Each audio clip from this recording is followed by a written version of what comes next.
and welcome again to session 2 of doing the shadow boxing. And as you have previously watched, hopefully, from the first video, we've covered the footwork that we actually needed to know or practice in order for us to actually shadow box properly. And for review's sake, if you haven't watched the first video yet, the stance that you should hold or should actually practice is we're actually going to borrow the boxing stance. And in this case, that my feet are shoulder width, if not a little bit wider than shoulder width apart, and that my body is bladed, meaning my body is facing 45 degrees, like so that I can actually show less of my body as a target to my opponent in a sparring session. And my knees are slightly bent. They're not straight, they're not locked, they're slightly bent. And that I raise my heel of my back leg or the rear leg slightly, giving my lower bodies that shock absorber feel that you would actually feel sometimes from your car whenever you're doing bumps, like so. And our hand position, since we're actually going to do boxing or karate, shadow boxing rather, our hands would actually be here, as you can see. Okay? Never put your feet, both of your feet firmly planted. You would want to actually have your weight on the balls of your feet. So, as I demonstrated here on my rear leg, that's actually the ball of my foot. Should actually be like this, always. That's the reason why a lot of competitors that you see in sparring matches are bouncing around. Although they're bouncing around too much, you just actually have to have that springy feeling on your legs. Like so. Now, there are a lot of types of shadow boxing, and when you hear the word shadow boxing, the first that you would actually think about is a boxer who is actually punching shadows, or a boxer that just do random punches or combos, imagining that he has an opponent, like so. And some of the names that would actually be familiar with you would be Manny Pacquiao, Floyd Mayweather, or Ricky Hatton, and a lot of the boxers that you would actually just type in and search them on YouTube, and you would actually see them shadow boxing. That's a very good example if you're actually doing boxing. And as I said, a lot of the types of shadow boxing can be seen, and you would see Muay Thai shadow boxers. You would see kickboxers doing shadow boxing as well. You would actually see Taekwondo practitioners using shadow kicking instead of just shadow boxing. In this case, we're actually just going to cover the karate portion. So most of the time, the kind of karate sparring matches that you would actually see or that you would actually be into, since you're a karateka in the dojo, is just doing the one-hit, one-counter. The one-hit, one-counter is primarily scoring your first point by hitting your opponent first before your opponent hits you. So this actually is a very good kind of shadow boxing for beginners, especially for those who haven't done shadow boxing yet and who don't know how to exactly practice the drills that they have practiced in the dojo, especially from the sparring type of mindset. So, if you've already figured out how to do or set your fighting stance, like so, again, okay? We're not actually going to put our hands close like a normal boxer or really high like a Muay Thai fighter. We're actually a karateka at this point, so we're just going to have our hands here, not really too low, because you won't be able to chamber your punch that way. It's not really that efficient. We're just going to put them on chest level, like so. Okay? Get that springiness on your legs going. Now, to shadow box with the knowledge that we had learned from the first video, which is using the footwork, we don't just do our footwork, say, doing this drill, stepping to our left and stepping to our right, or stepping front and stepping back. just like we do, we imagine that we're actually actively using our footwork to create an opening for us to hit. So, in front of you, imagine that an opponent is trying to do a lunging punch. So, for those of you who don't know, a lunging punch would be like so. Okay, they try to lunge forward and try to hit this huge circle in your padding for them to make a score. So, imagine that your sparring partner is someone that would want to actually hit your midsection. So what kind of footwork would you want to do? That's where your practice from the first video comes in. So if your opponent tries to actually do a lunge punch, you can decide to step here, pivot, and then do a counter strike.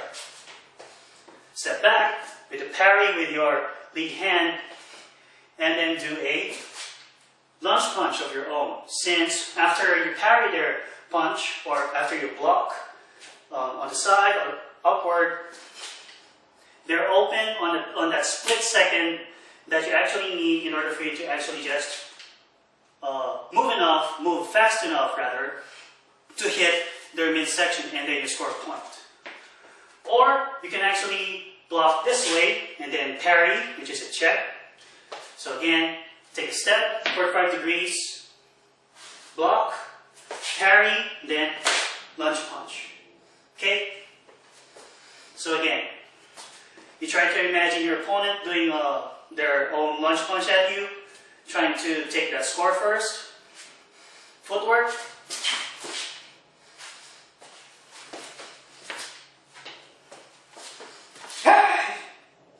Like so. And that's just one aspect of doing shadowboxing. So if you're going to do it in a free flow manner,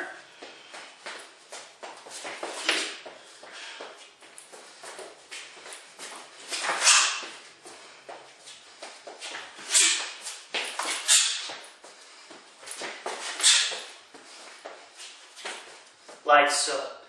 And it's the same with doing kicks. So if your opponent tries to do a roundhouse, for example, it's the same concept. They try to hit a roundhouse on this side of your face, on the left side, block, take a step here, pivot, see, lunge punch. They try to do a roundhouse on this side, hitting your right side of the head, block, then do a lunge punch of your own, making them be hit. So if they do a roundhouse here, they're hit on their big circle on their padding, giving you the score. So it's the same practice.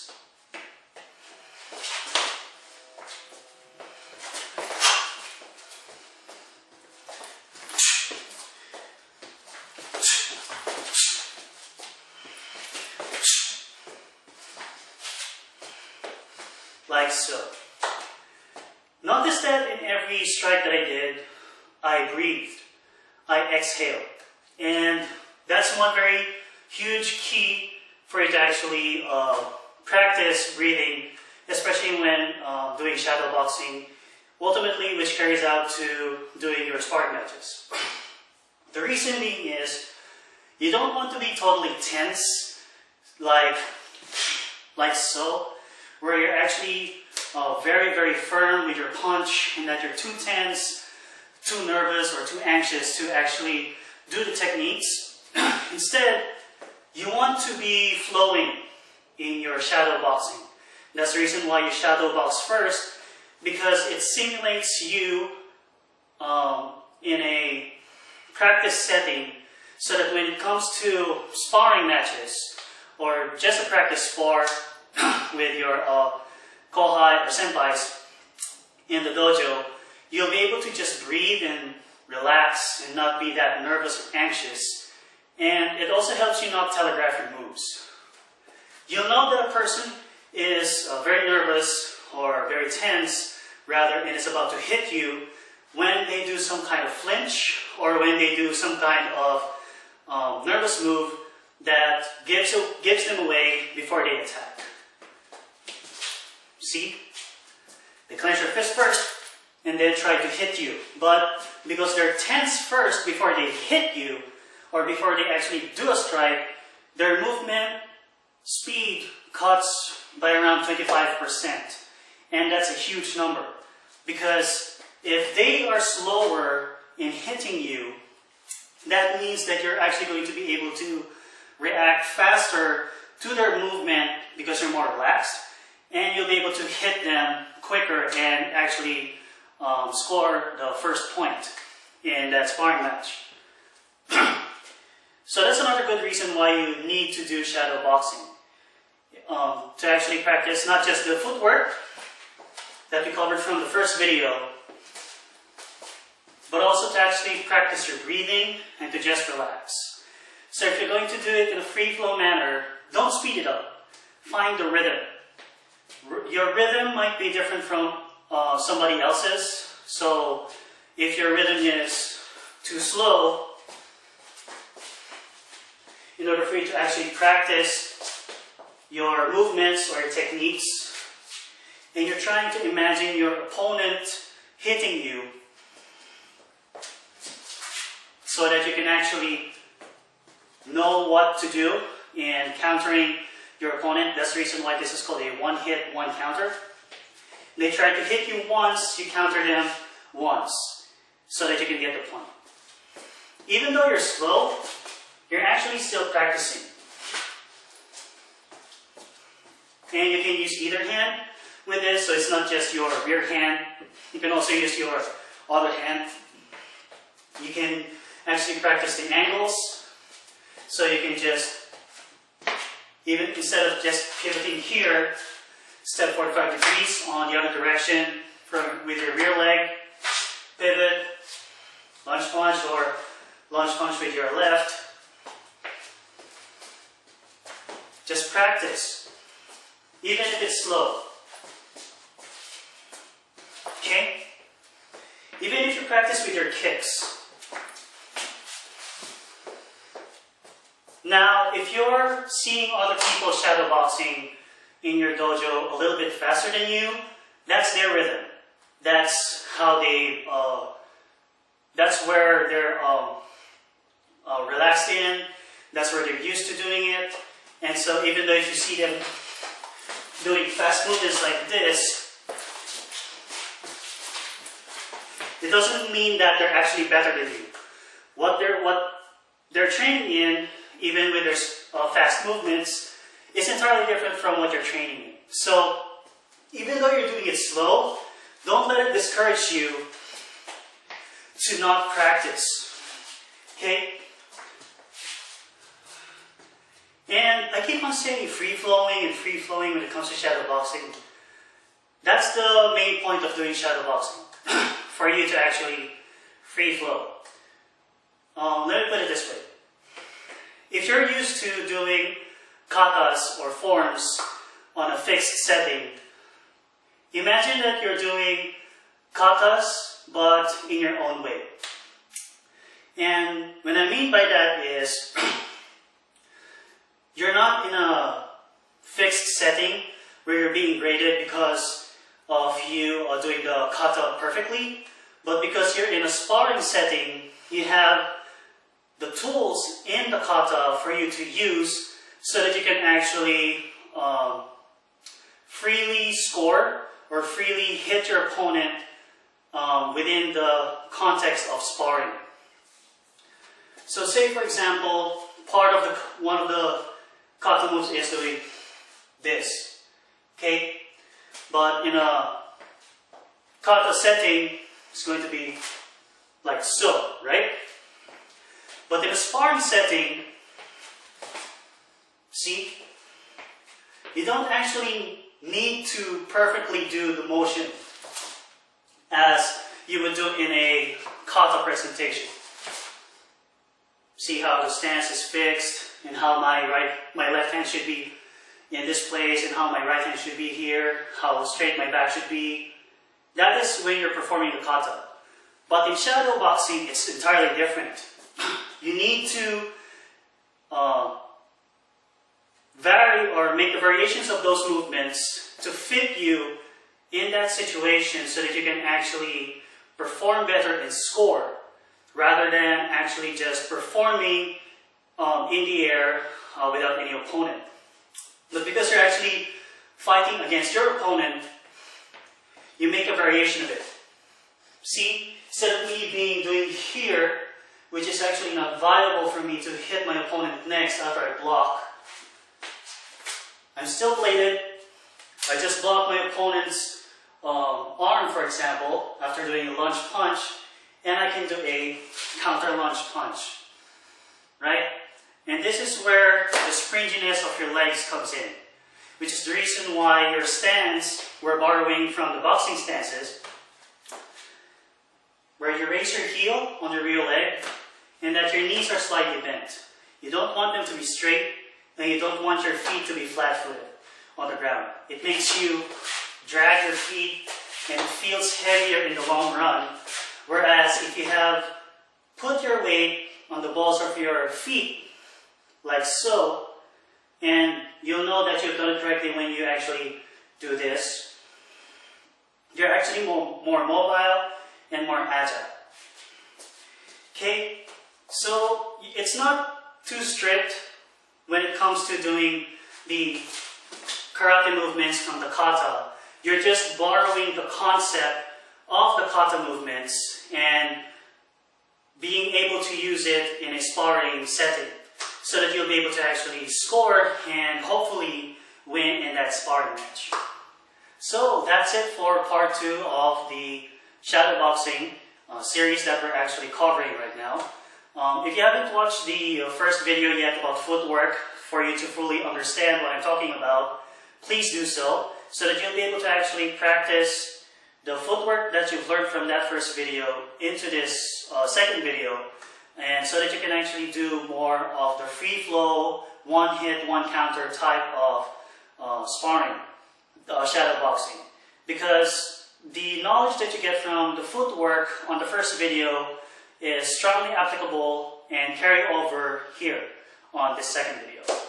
Okay, and on the next segment, I'll be talking about more on the free flow side, because that's where you actually do the full body contact type.